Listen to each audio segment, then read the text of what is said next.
বাজেটের পর সুবাতাস পুঁজিবাজারে ডিএসইতে এক মাসে মূলধন বেড়েছে 22,000 কোটি টাকার বেশি। চাঙ্গা লেনদেন, নতুন করে যুক্ত 9,000-এরও বেশি বিও অ্যাকাউন্ট। বিমা খাতে গ্রাহকের অনিষ্পত্তি 7,000 কোটি টাকা। আস্থা ফেরাতে না পারলে দেশে এই খাত টিকিয়ে রাখা সম্ভব নয়, মন্তব্য নিয়ন্ত্রক সংস্থার।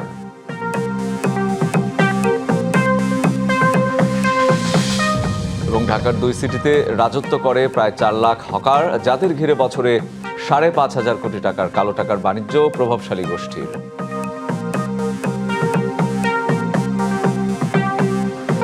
বাজেটের পর থেকে সুবাতাস বইছে পুঁজিবাজারে। দেশের প্রধান পুঁজিবাজার ঢাকা স্টক এক্সচেঞ্জে বাজেট প্রস্তাবের পর থেকে এ পর্যন্ত মূলধন বেড়েছে 22,000 কোটি টাকারও বেশি। লেনদেনেও চাঙ্গা ভাব দেখা দিয়েছে। গেল এক মাসে পুঁজিবাজারে নতুন করে যুক্ত হয়েছে 9,000-এর বেশি বিও অ্যাকাউন্টধারী। বাজার সংশ্লিষ্টরা বলছেন, নতুন সরকারের নেওয়া বেশ কিছু ইতিবাচক পদক্ষেপের ফলে সুফল পেতে শুরু করেছে দেশের পুঁজিবাজার। দীর্ঘ পতনের পর তেজিভাব ফিরতে শুরু করেছে দেশের প্রধান পুঁজিবাজার ঢাকা স্টক এক্সচেঞ্জে। হারানো আস্থা ফিরে আবারও বাজারমুখী হচ্ছেন বিনিয়োগকারীরা। নতুন সরকারের বাজেট প্রস্তাবের পর বেশ ইতিবাচক ধারার পথেই হাঁটছে ঢাকা স্টক। বেড়েছে মূলধনের পরিমাণও। ডিএসইর তথ্য অনুযায়ী 11 জুন ডিএসইতে মূলধন ছিল 6,90,000 কোটি টাকা, যা এক মাসের ব্যবধানে 15 জুলাই এসে দাঁড়ায় 7,12,000 কোটি টাকায়। আর সিডিবিএল এর হিসেবে 11 জুন বিও অ্যাকাউন্টধারীর সংখ্যা ছিল 16,69,635টি।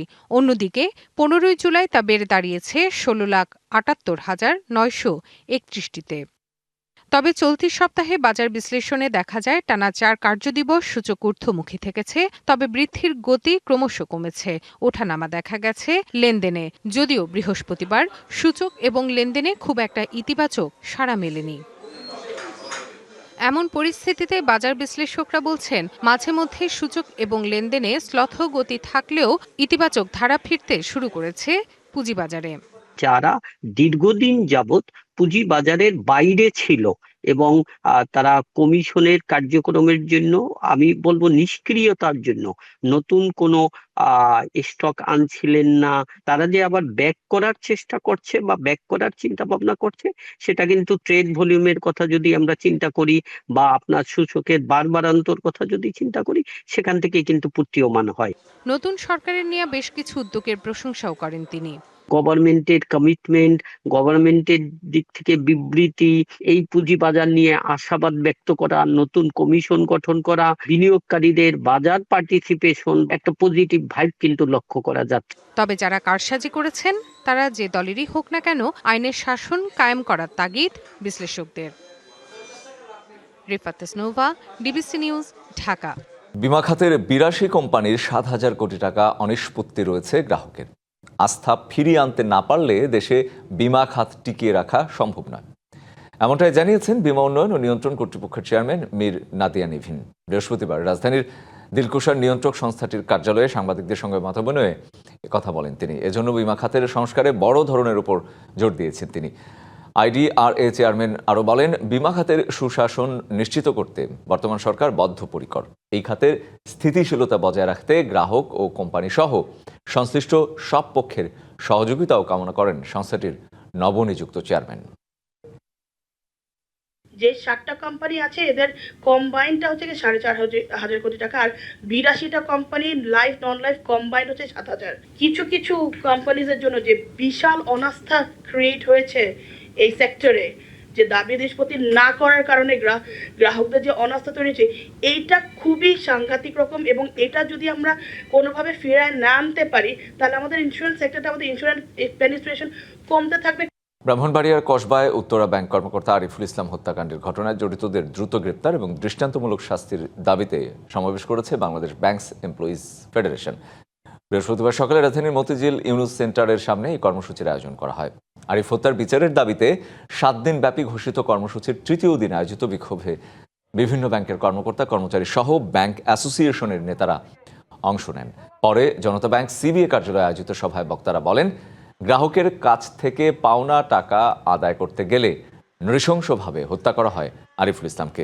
এটি সারা দেশের ব্যাংক কর্মকর্তা কর্মচারীদের জন্য অত্যন্ত উদ্বেগজনক। এ ধরনের ঘটনায় শুধু একটি পরিবার না, গোটা ব্যাংকিং খাতের কর্মকর্তা কর্মচারীদের মধ্যে নিরাপত্তাহীনতা তৈরি হয়েছে। তারা অবিলম্বে প্রকৃত খুনিদের গ্রেপ্তার করে দ্রুত বিচার নিশ্চিতের দাবিও জানান।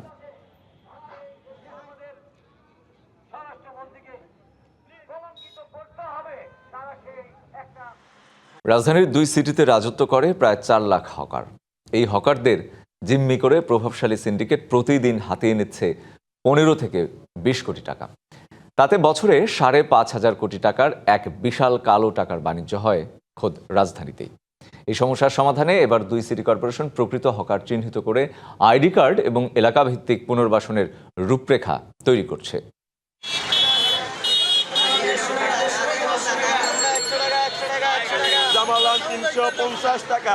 রাজধানীর 2 সিটি কর্পোরেশনে প্রায় 450 কিলোমিটার ফুটপাত। বিশ্ব ব্যাংক ও আইসিডিডিআরবির গবেষণা বলছে এই ফুটপাতে রীতিমতো রাজত্ব করে প্রায় 4 লাখ হকার। এই হকারদের জিম্মি করে প্রভাবশালী সিন্ডিকেট প্রতিদিন হাতিয়ে নিচ্ছে 15 থেকে 20 কোটি টাকা, যা বছরে দাঁড়ায় 5,500 কোটি টাকার এক বিশাল কালোবাজারি বাণিজ্যে। ফুটপাতে হকারদের দৌরত্ব দুর্ভোগ বাড়ছে নগরবাসী।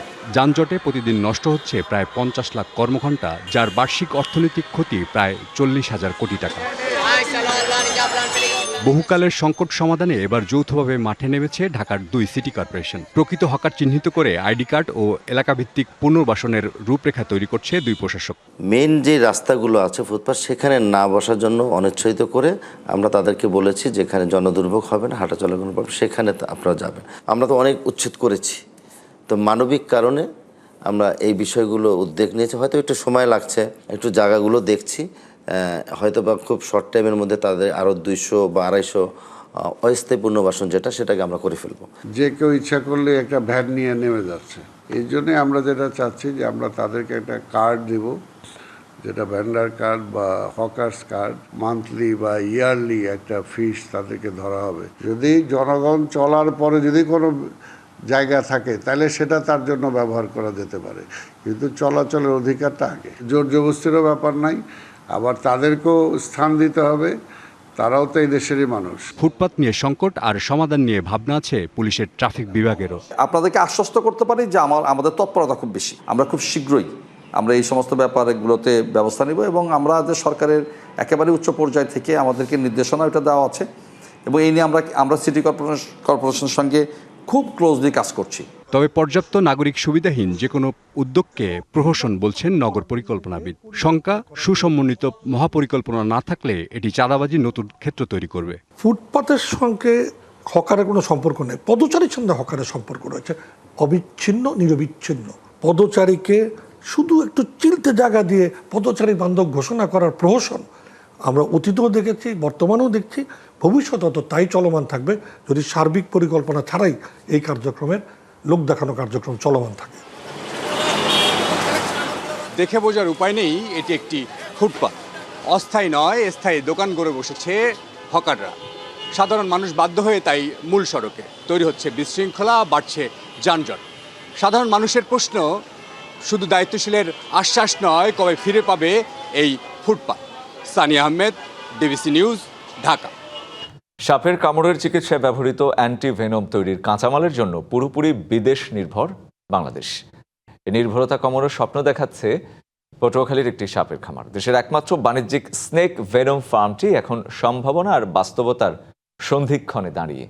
সংশ্লিষ্টরা বলছেন, সরকারি অনুমোদনের পরও ওষুধ শিল্পের সহযোগিতা না মিললে এই উদ্যোগের পূর্ণ সুফল মিলবে না। পটুয়াখালী সদর উপজেলার মাদারবনিয়া ইউনিয়নের নন্দীপাড়া গ্রামের আব্দুর রাজ্জাক বিশ্বাস 2000 সালে প্রতিষ্ঠা করেন দেশের একমাত্র বাণিজ্যিক স্নেক ভেনম ফার্ম। 26 বছর নানা বাধা বিপত্তি পেরিয়ে সম্প্রতি প্রাণী সম্পদ অধিদপ্তরের নিবন্ধন পেয়েছে খামারটি। বর্তমানে খামারটিতে কিং কোবরা, কালো গোকরা, পঙ্খিরাজ, কালকেউটে, পদ্মগোমা, সাদা গোমা, বিষছুরি, পাইথন, দাঁড়াসহ বিভিন্ন প্রজাতির প্রায় 250 শতাধিক সাপ রয়েছে। উদ্যোক্তার দাবি, খামারটি থেকে প্রতি মাসে প্রায় 1 পাউন্ড সাপের বিষ সংগ্রহ করা সম্ভব, যার আন্তর্জাতিক বাজার মূল্য প্রায় ৮ কোটি টাকা। এই উদ্যোগ বাস্তবায়ন হলে কমতে পারে আন্তর্জাতিক নির্ভরতা, বাঁচতে পারে বৈদেশিক মুদ্রা, আর সুযোগ সৃষ্টি হবে কর্মসংস্থানের। এখানে 1 পাউন্ড বিষ বিক্রি করতে পারলেই আমি 7-8 কোটি টাকা বিষের দাম আছে, তাহলে আমার ঋণ পরিশোধ হবে এবং প্লাস আমাদের ছেলেপেলে যারা আছে ওদেরকে বেতন দিতে পারবো। এবং আমার খামারটা যেভাবে আমার স্বপ্ন, মূলত প্রত্যেকটা প্রজাতির জন্য আলাদা সেকশন, আলাদা সিস্টেম, খাবার দাবার এবং আলাদা আলাদা লোকের কর্মসংস্থান সৃষ্টি করতে হবে। এমন খামার নিয়ে আশাবাদী এলাকাবাসী থেকে শুরু করে এর কর্মীরাও। জেলা প্রাণী সম্পদ কর্মকর্তা জানান, এমন উদ্যোগের পাশে থাকবে প্রতিষ্ঠানটি। পটুয়াখালীতে আব্দুর রাজ্জাক বিশ্বাস মূল উদ্দেশ্য হলো ভেনম তৈরি করা। কোনো ফার্মাসিউটিক্যালের সাথে যদি লিঙ্ক করতে পারে তাহলে সে সহজে এটা বাজারজাত করতে পারবে। দেশের একমাত্র স্ন্যাক ভেনম ফার্ম এখন সম্ভাবনা আর বাস্তবতার সন্ধিক্ষণে দাঁড়িয়ে। সরকারি অনুমোদনের পরও ঔষধ শিল্পের সহযোগিতা না মিললে এই উদ্যোগের পূর্ণ সুফল মিলবে না বলে মনে করছেন সংশ্লিষ্টরা। DBC news desk. ব্রাজিলের উপর নতুন করে শুল্ক আরোপ করতে যাচ্ছে যুক্তরাষ্ট্র।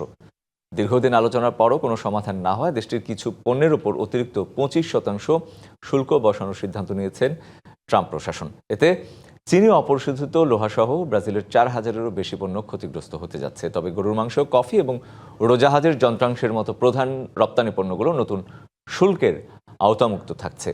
শুল্ক আরোপের ক্ষেত্রে বনউজার এবং ব্রাজিলের নিজস্ব পেমেন্ট সিস্টেম পিক্সের কারণে মার্কিন ক্রেডিট কার্ড কোম্পানিগুলোর ক্ষতির অজুহাত দেখানো হয়েছে। তবে এসব অভিযোগকে পুরোপুরি ভিত্তিহীন বলে উল্লেখ করে পাল্টা ব্যবস্থা নেওয়ার হুঁশিয়ারি দিয়েছে ব্রাজিল। মধ্যপ্রাচ্যের উত্তেজনায় হরমুজ প্রণালী দিয়ে জ্বালানি সরবরাহে বিঘ্নের আশঙ্কায় আন্তর্জাতিক বাজারে টানা চতুর্থ দিনের মতো বেড়েছে অপরিশোধিত তেলের দাম। বৃহস্পতিবার ব্রেন্ট অপরিশোধিত তেলের মূল্য 0.4% বেড়ে ব্যারেল প্রতি $85.28 পৌঁছেছে। একই সময়ে যুক্তরাষ্ট্রের ওয়েস্ট টেক্সাস ইন্টারমিডিয়েট WTI তেলের দাম 0.5% বেড়ে ব্যারেল প্রতি $80.02 দাঁড়িয়েছে। এর আগের দিন বুধবারও দুই সূচকের দাম প্রায় 0.3% বাড়ে। তবে সংঘাত আরও তীব্র হলে WTI অপরিশোধিত তেলের দাম ব্যারেল প্রতি $85 থেকে $87 পৌঁছাতে পারে।